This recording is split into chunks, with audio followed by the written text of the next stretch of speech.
Hola amigos. Hola amigos. Esto es Bonsai Técnicas y Experimentos. Yo soy Juan Pedro y voy a hacer un vídeo de los prunos. Los prunos, que son una familia muy grande, son de rosáceas y es una familia enorme.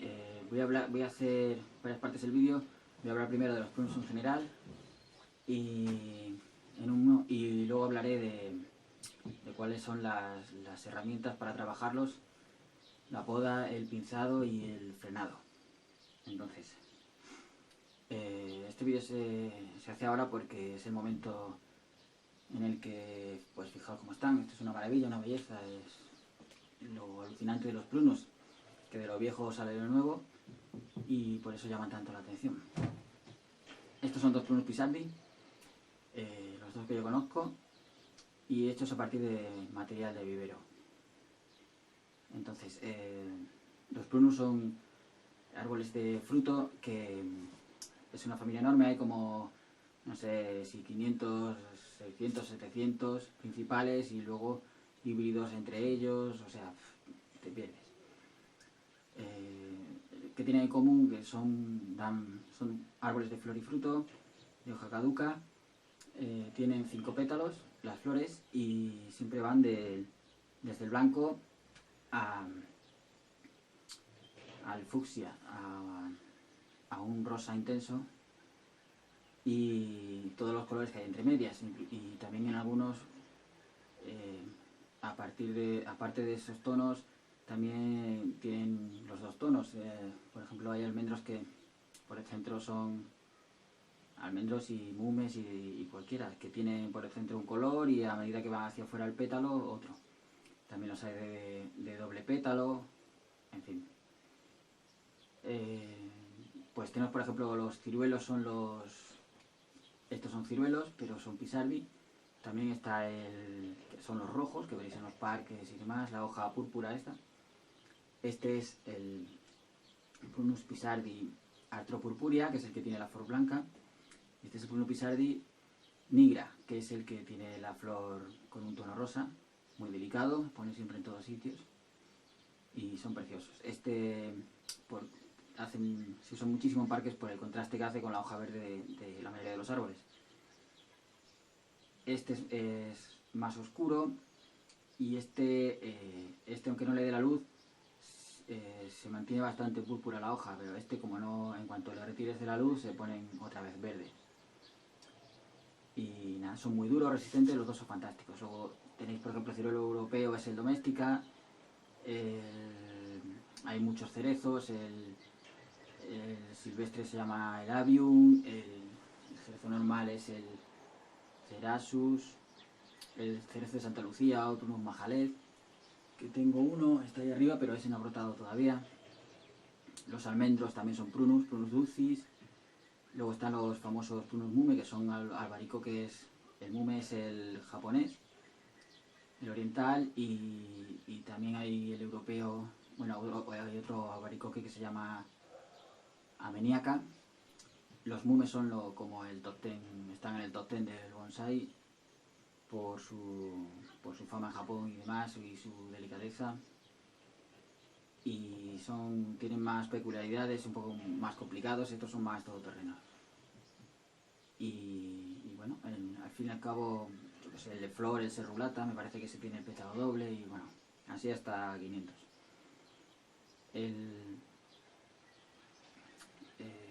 Los árboles de hoja caduca, ya sabéis que tiran la hoja y eso hace que tengan una serie de características en las peculiaridades de la ficha de cada árbol. Entonces voy a hacer un repaso de todo en general. Pues, por ejemplo, la poda se puede hacer en 2 periodos. Bueno, con los prunos no te puedes salir de las fechas, no puedes hacer un trasplante fuera de fecha porque lo puedes pagar muy caro, y tampoco la poda fuera de fecha. En poda no me refiero a pinzado. Pues si alguien no lo tiene muy claro, la poda es cuando cortamos ramas, y el pinzado, hay 2 pinzados: el verde, que es si yo ahora quito un trozo cuando la rama está creciendo, o bien cuando está lignificada, me voy para atrás y corto de lo nuevo.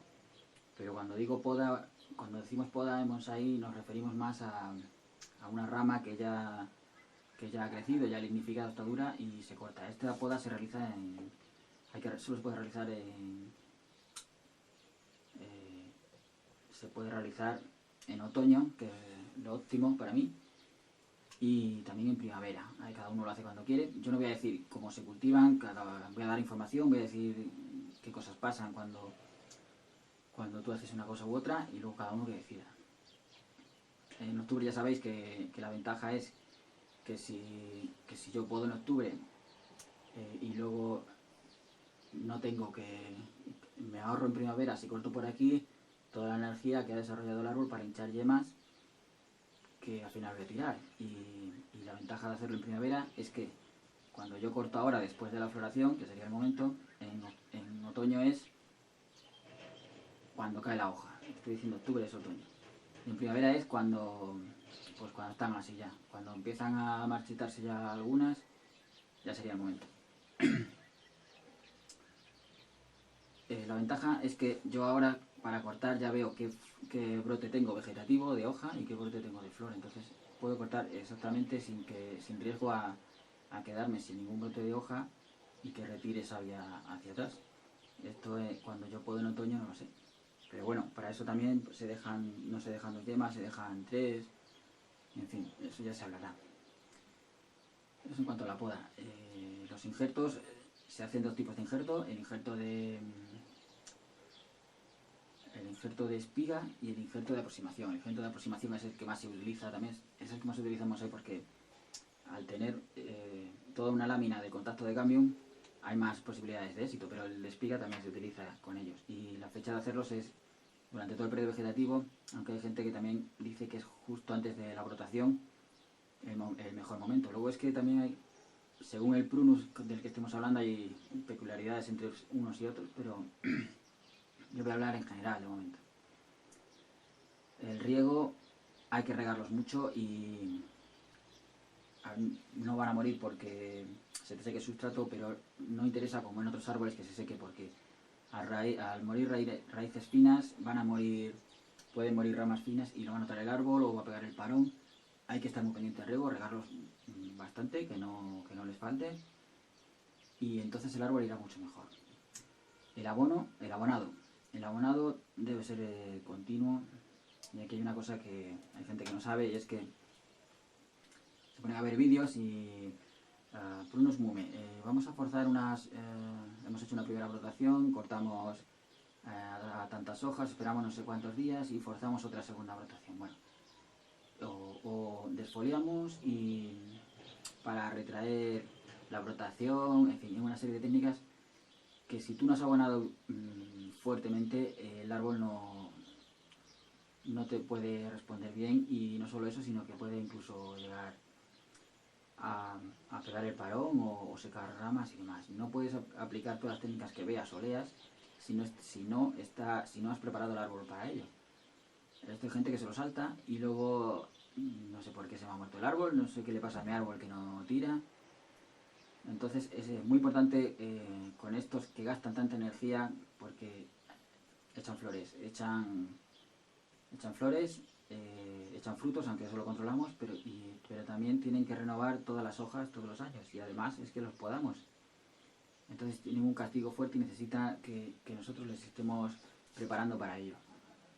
Los abonados deben ser continuos, e incluso hay gente que en las épocas que nos abona, que son, pues por ejemplo en invierno, que están inactivos, o ahora cuando la flor, si lo abonas te va a durar menos, en esos periodos incluso hay gente que echa por porciones muy pequeñas del 10% de abono líquido y demás, o sea que hay gente que ni para nunca de abonar. No hay que llegar a eso, pero sí que hay que abonarlos bien, hay que darles y sin llegar a quemarlos, pero si quieres esto, tienes que darle bien de abono, que te lo van a agradecer, porque ellos donde funcionan bien son en suelos, como todos los bonsái que reinen bien, es una constante, a no ser que sea un árbol de pantano, y rico en nutrientes. Entonces rico en nutrientes en la maceta significa que le vamos a abonar, que no le va a faltar el abono.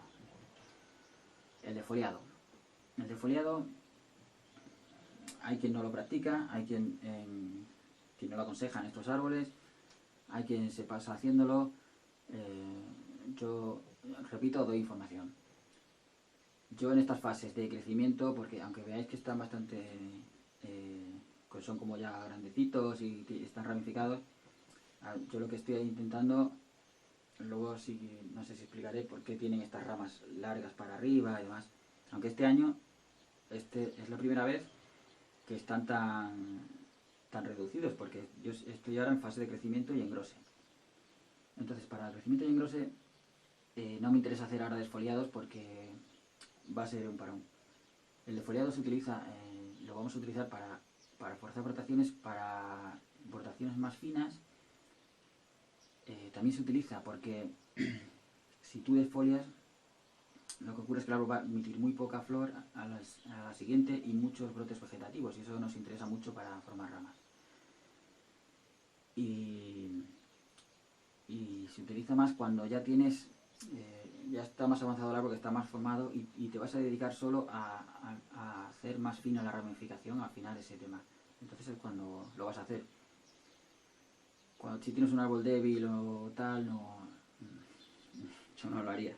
Y menos si es un mume o variedades más delicadas que no están injertadas, que tienen pies que son de otras latitudes, y bueno, cuidado. Nunca lo hagáis después de agosto. Como he dicho antes, no hay que salirse de las fechas. Y sobre todo con el defoliado, no, porque te lo cargas fuera de fecha. Y tampoco, yo no lo haría si has trasplantado. Con los trasplantes pasa una cosa también. Si has trasplantado este año, el árbol no tiene la infraestructura para responder bien a eso. Y aunque no lo pagues este año, se puede sentir el siguiente. Cuando digo pagues, no quiero decir que se vaya a morir el árbol y que esté de velatorio. Me refiero a que va a ir más lento, o va a pegar el parón, o va a secar las ramas. Aunque ramas finas secan ellos de por sí, pero te puedes secar ramas y demás. Entonces, si lo has trasplantado este año, meterle un defoliado va a ser un castigo gordo. Yo no lo haría. Si llevas mucho sin trasplantarlo, también va a ser un castigo muy gordo, porque no va a tener las raíces finas que debe tener, y responder a esa técnica necesita estar en estado óptimo, y si lleva mucho tiempo no está en las condiciones óptimas. Entonces, si es ese mismo año, o hace 3 años o 5 años, según la edad del árbol, yo tampoco lo haría. Y ya digo, yo lo de trasplantar tiene sus ventajas y sus inconvenientes. O sea, lo de defoliar. El trasplante en jóvenes, hay gente que dice que si es muy joven cada año. A mí no me gusta cada año los bonsáis, porque aunque hay especies que sí le agradecen, es un trabajo que volver a regenerar todo el cepellón, y eso le cuesta mucho. Y si no vas a aplicar técnicas, vale, pero si le vas a hacer eso y luego le vas a podar y demás, el árbol no va a poder responder bien. Entonces, yo prefiero empezar en los jovencitos 2-3 años, y luego ya cuando es un árbol más mayor, que nos pasa como a nosotros, que no tenemos tanta capacidad de respuesta, pues ya 3-4 años. Es una maceta muy grande, 5 me parece ya mucho. Porque lo que ocurre con los prunes es que si la maceta está muy apretada a las raíces, lleva ya mucho tiempo, y tenemos, por ejemplo, macetas si es muy pequeñita y él no puede emitir raíces finas, van a empezar a morir las raíces finas, y eso conlleva a que no va a poder alimentar todo, y va a empezar a retirar savia de las ramas pequeñitas. Entonces tampoco podemos dejar más de esos tiempos sin trasplantar, porque lo va a acusar el árbol. El que no sepa por qué, no va a saber por qué, va a empezar a echar a lo mejor pesticidas o lo que sea, y es precisamente porque se está quedando sin raíces finas, porque no tienen sitio. Respecto a todas estas técnicas básicas de cultivo, de trasplante, de foliado, abono, es muy interesante no solo con ellos, sino con los demás, establecer una alternancia en lo que se refiere a los años, como estaba explicando. Por ejemplo, si yo trasplanto este año, no se me ocurre hacer un defoliado. Y si, por ejemplo, no sé, he hecho una poda muy grande, pues tener en cuenta que es ese trabajo que va a tener que hacer el árbol de renovación, para tener en cuenta qué otras técnicas vamos a aplicar, porque si lo aturullamos no va a ir bien. Entonces es muy buena idea planificarse una alternancia entre años y demás. Igual que alternancia en años, por ejemplo, de vigorización. Estas cosas que la gente no hace. Hay varias formas de adquirir un árbol que van en función pues del tiempo, básicamente, porque tú puedes empezar de semilla, que si eres muy jovencito, o puedes en el otro extremo comprar un árbol ya formado, un bonsái ya hecho, y te dedicas solo a mantenimiento. Y entre esos dos, pues todo lo que quieras. Una de ellas es, por ejemplo, tirar de la bisagra, y coges y te compras un árbol ya, un Yamadori, que tiene un tronco así, y te viene con las ramas principales, entonces se dedica a la gente solo a ramificar. Entonces, ¿qué es lo que ocurre? Que si tú ese árbol le pones en una ventana contra luz, lo que vas a ver es, un tronco enorme y uno o dos ramas que salen, y lo demás son todo una ramificación que llega muy lejos y con muchas subdivisiones, pero todas tienen el mismo grosor. Hay árboles que al ir haciendo subdivisiones van engordando ramas, pero hay otros árboles que no. Si en ningún momento esta rama de aquí ha tenido que alimentar muchas hojas, no ha podido coger un grosor. Entonces hay que alternar años de voy a ramificar para hacer nuevas bifurcaciones, con años de voy a dejar que esto tire una rama de sacrificio. Bueno, aquí hay mil ramas de sacrificio que se han cortado, pero habría que acercar la cámara. Y voy a dejar que vigorice este año, que tire fuerte no sé qué, y el año que viene ya le puedo hacer no sé qué, si no sé cuántos. Y no es todos los años tener un bonsai bonito, a no ser que estés ya en una fase de estas de me le compro ya medio hecho, o tengo un Yamadori que tiene un tronco así y va a tirar de la leche porque tiene un cepillón increíble, etcétera, etcétera. Hay que planificarse con la vigorización. Si queremos un árbol que realmente sea como la naturaleza, que las ramas más grandes son más gruesas y a medida que vamos subiendo van siendo más finas porque tienen menos follaje. Y bueno,